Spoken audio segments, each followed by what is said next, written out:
And good evening. Welcome to the June 2nd, 2015 Planning Commission meeting of the City of San Bruno. Could we please have the roll call of officers? Chair Johnson is excused. Vice Chair Chase. Present. Commissioner Biasotti. Here. Commissioner Mishra. Here. Commissioner Petersen. Here. Commissioner Samet. Here. Thank you. Very good.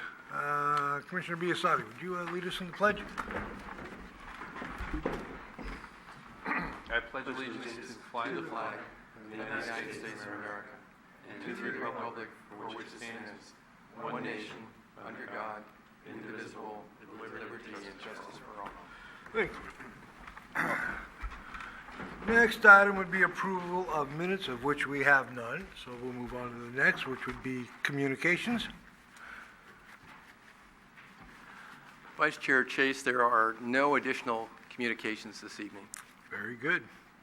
Okay, I'll open up to public comment for items not on the agenda, and I'm going to close it because nobody's here. Okay, does any of the commissioners have a conflict of interest in tonight's proceedings? Very good. All right. Public hearings? None. So we'll move right into new business. This is a request adoption of a resolution confirming review of the 2015-2020 5-year capital improvement program and fiscal year 2015-2016 capital improvement program budget and its conformance with the San Bruno general plan. Okay, Vice Chair Chase and Commissioners, every year the Planning Commission takes a look at the proposed capital improvement projects that will be considered by the City Council as the City Council adopts a capital improvement plan budget. And this year, as staff looked at the proposed projects going forward, there are six new projects that need to be considered by the Planning Commission to determine, are these projects in conformance with the city's general plan? So we've prepared a staff report describing these six projects and indicating why staff, based on its review, feels that these proposed projects are in conformance with the general plan. These projects, along with the capital improvement plan budget and operating budget, will be going forward to the City Council at the City Council's June 23rd regular meeting for consideration and adoption. So, as is typical, the idea would be for the Planning Commission to evaluate these projects, consider conformity, make a conformity determination, and then staff would pass that on to the City Council as they consider these projects at their June 23rd meeting. As I mentioned, there's six projects. The projects are described in your staff report, and I'll go through those briefly with you and respond to any questions you might have. The first project is in the area of water capital, and Project 1 is water main improvements and a replacement program for certain water main extension lines. Essentially, this program replaces large segments of water mains on an annual basis. So the city takes a look at its water system, determines based on leak reports, history of the overall system, maintenance requirements for the program, and determines what segments could or should be replaced or rehabilitated. Staff has identified a number of those that need to have work this fiscal year and during the upcoming 5-year capital improvement program period. These proposed improvements, staff finds, are consistent with the general plan, public facilities, and services element policies as stated in the city's general plan.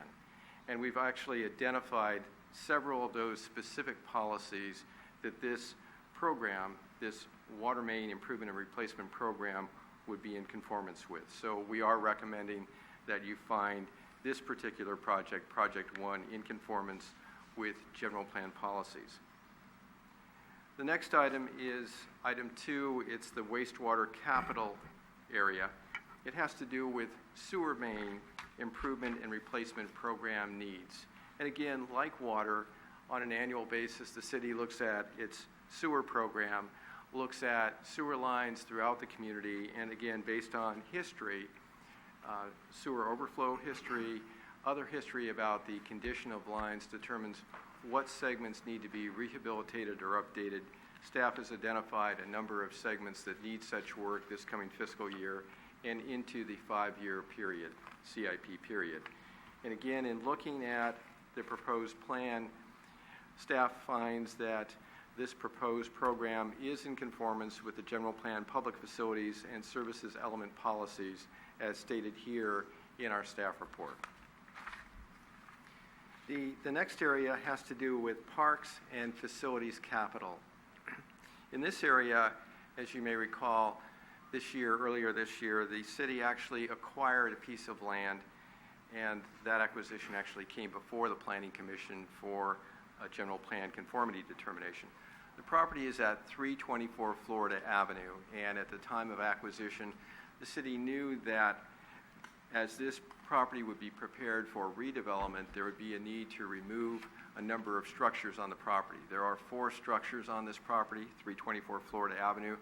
There's a single-family residence, there's a duplex, there's also a workshop, a garage, and then an open yard area. All of these structures would be removed. We also identified, as we were doing due diligence for this acquisition, that there's some lead contamination. These structures date from the early 1900s. Lead-based paint was used on these structures with rainfall, etc.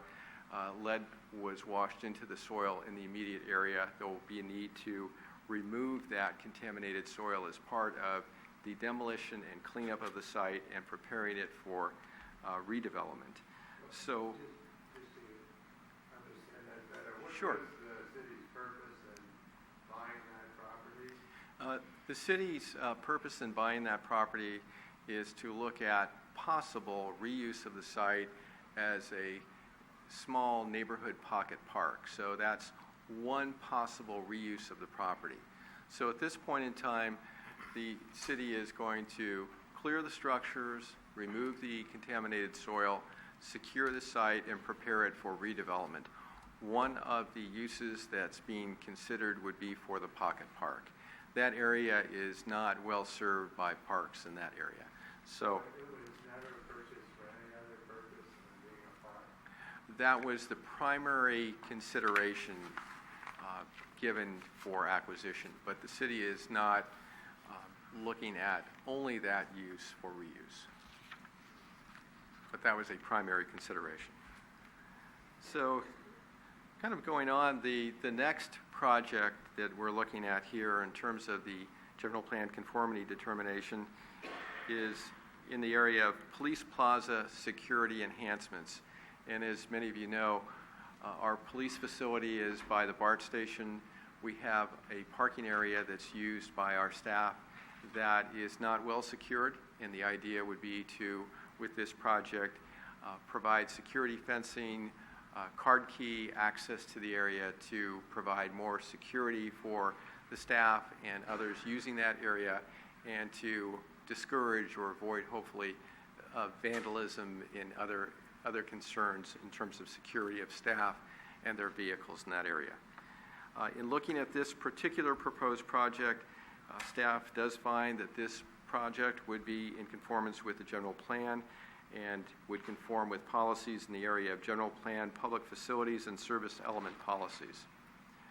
The next area, the fifth area, has to do with streets capital, and in this case, the city of San Bruno has 18 intersections that are controlled, 18 controlled intersections. Those intersection controls have a life expectancy of about 20 years. The expectancy is that about every 3 years or so, a number of those intersections are looked at for updating, rehabilitation, replacement to make sure that the signals operate correctly and safely. So the idea here is that about 3 to 6 of the signalized intersections would be reviewed during this fiscal year, coming fiscal year, for update and safety improvements. And in terms of that particular area, there is a general plan conformity rationale that we've identified in terms of making those intersections safe and in conformance with general plan transportation element policies. We've identified several in your staff report for your consideration. The next and last area that we'd like to talk about this evening has to do with a hazard mitigation plan. In 2010, the city basically annexed to a county-wide hazard mitigation plan, and we've been using that. It was updated in 2012. At this point, the Association of Bay Area Governments is asking all of the cities to actually update and create their own individual hazard mitigation plans. So the idea with that is we would be looking at such possible events as, say, earthquakes, wildland fires, et cetera, and coming up with mitigation measures to protect the safety of our citizens and various facilities within the community.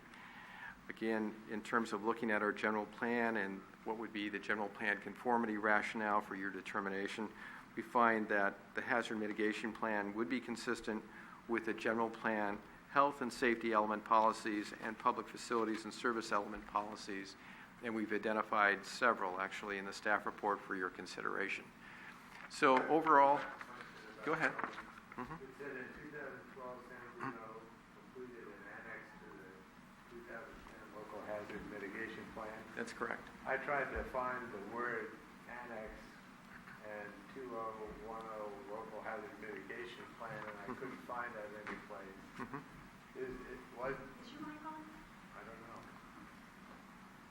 There's a green light on it. Oh, thank you. Is it called an annex or an appendix? It is called an annex. It is called an annex, and the concept is this, that the county, San Mateo County, prepared an overall county-wide hazard mitigation plan.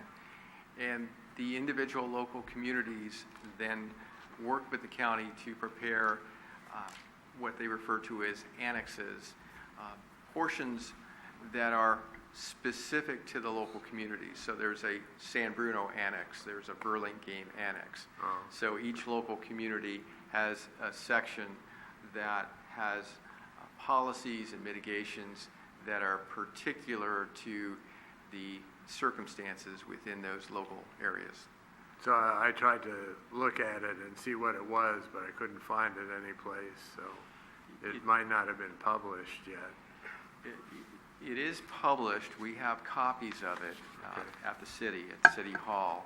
And it is through the county, San Mateo County. So it is referred to as the San Mateo County Hazard Mitigation Plan, and then there is the San Bruno Annex to that.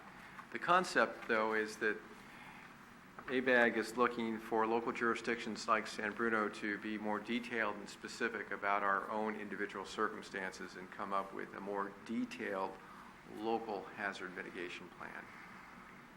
That's the concept. So with that, those are the 6 projects or project areas that we've identified in the proposed CIP that's going forward for consideration by the City Council at their meeting on June 23rd.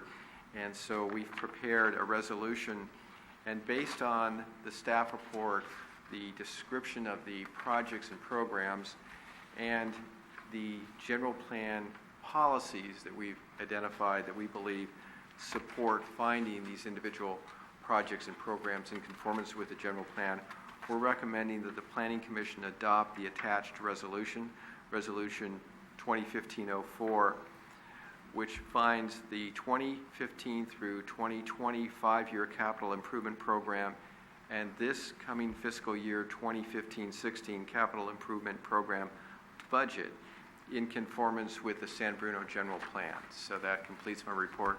I'd be pleased to respond to any of your questions. Thank you. Well, I do have a question, David. In regards to traffic signal rehabilitation program. Since you're, the city of South San Francisco provides traffic signal maintenance within San Bruno. We don't do any of our own?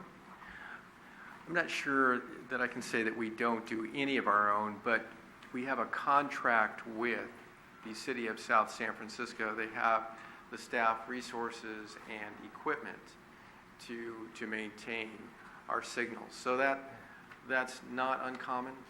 there are circumstances where another community may have the equipment and staff resources, and in terms of efficiency, it's more efficient to contract with another jurisdiction for such services. So in this area of traffic signal maintenance, South San Francisco provides through contract services to San Bruno to maintain our signals.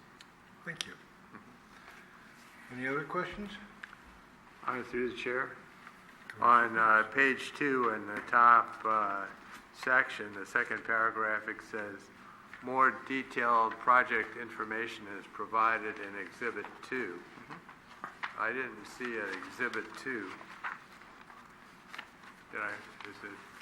Is it in the handout, or is that in the general plan? Where is that, Commissioner Petersen? In the second paragraph at the top of page 2 of the staff report.